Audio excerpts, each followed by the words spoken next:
الرحمن الرحیم۔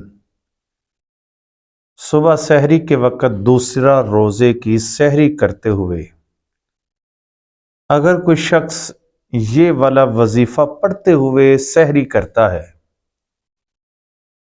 تو فرشتے اس کے گھر میں رزق پہنچاتے ہیں، اور وہ کہاں سے لاتے ہیں؟ غیبی سے ان کو دیا جاتا ہے، اللہ حکم دیتا ہے کہ ان کے گھر میں پہنچاؤ۔ اور آپ یہ وظیفہ کل کبھی نہ چھوڑنا، یہ وظیفہ ضرور پڑھنا صبح سحری کھاتے ہوئے۔ سحری بھی برکت ہے، اور سحری کھاتے ہوئے ہمیشہ دعا کرنی ہے، یا اللہ جو رزق تو دے رہا ہے وہ خیر والا بھی ہو اور برکت والا بھی ہو۔ اور بعض ایسے رزق ہوتے ہیں جو مال تو آ جاتا ہے، ہماری دعا ہوتی ہے یا اللہ ہمیں مال دے، لیکن بھائی جان کبھی بھی، میری بہنوں میرے بھائیوں، کبھی بھی رزق مال زیادہ کی طلب نہیں کرنی، اور اگر کرنی ہے تو خیر و برکت کے ساتھ کرنی ہے۔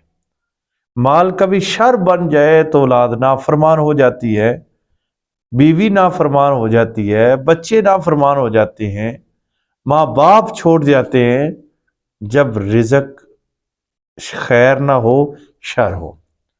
تو اب آپ نے کرنا کیا ہے؟ جب آپ نے کھانا کھانا ہے، صبح سحری کرنی ہے، تو آپ نے یا فتاح، یا علیم، یا رزاق، یہ 3 لفظوں کو آپ نے 34 بار پڑھ لینا ہے۔ انشاءاللہ تعالیٰ آپ کے لیے ایسی ایسی جگہ سے رزق آئے گا جہاں آپ نے سوچا بھی نہیں ہوگا۔ تو آج سے پڑھنا شروع کر دیں انشاءاللہ تعالیٰ۔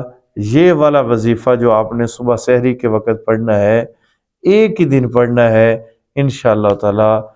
اگر دوسرا رمضان آپ کے نصیب میں ہوا تو آپ پھر دوسرے سال بھی اس کو ضرور پڑھیں۔